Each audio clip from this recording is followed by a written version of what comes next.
Partai Aceh resmi mendaftarkan bakal calon legislatif atau bacalek tingkat Dewan Perwakilan Rakyat Kabupaten ke Komisi Independen Pemilihan atau KIP Aceh Selatan, Minggu 14 Mei 2023 sekira pukul 15 waktu Indonesia Barat.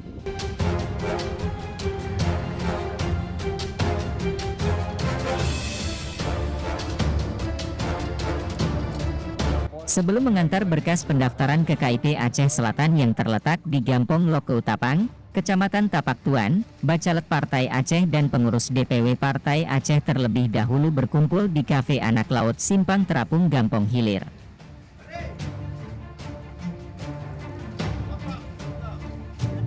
Setelah itu, para bacalek berkonvoi dengan menggunakan kendaraan roda 4 menuju kantor KIP Aceh Selatan untuk menyerahkan berkas calon kontestan pemilu serentak tahun 2024 mendatang. Berkas bacalek diserahkan oleh Ketua DPW Partai Aceh Kabupaten Aceh Selatan Idrus TM kepada Komisioner KIP Aceh Selatan. Saat serah terima berkas tersebut, kantor KIP Aceh Selatan memerah oleh bendera Partai Aceh.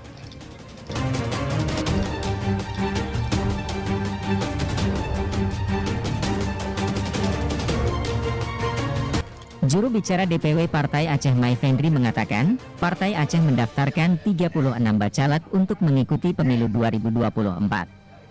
Dari jumlah tersebut, sebagian dari masyarakat umum, mantan keucik dan mantan kombatan GAM yang tersebar di Kabupaten Aceh Selatan. Partai Aceh mendaftarkan 36 bacalek DPRK Aceh Selatan, laki-laki 25 orang dan perempuan 11 orang dari total 30% jumlah kuota kursi yang terdiri dari 6 daerah pemilihan. Maifendri juga menyebutkan Partai Aceh menargetkan 8 kursi dari total 30 kursi di DPRK Aceh Selatan. Target ini untuk mengulang kejayaan Partai Aceh pada Pileg tahun 2009 lalu di mana waktu itu Partai Aceh meraih 10 kursi.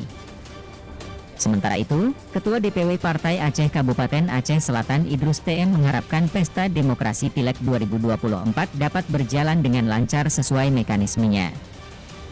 Idrus TM juga berharap kepada penyelenggara supaya konsisten akan segala peraturan yang telah dibuat, tentunya kemenangan ini adalah kemenangan rakyat, khususnya rakyat Aceh Selatan.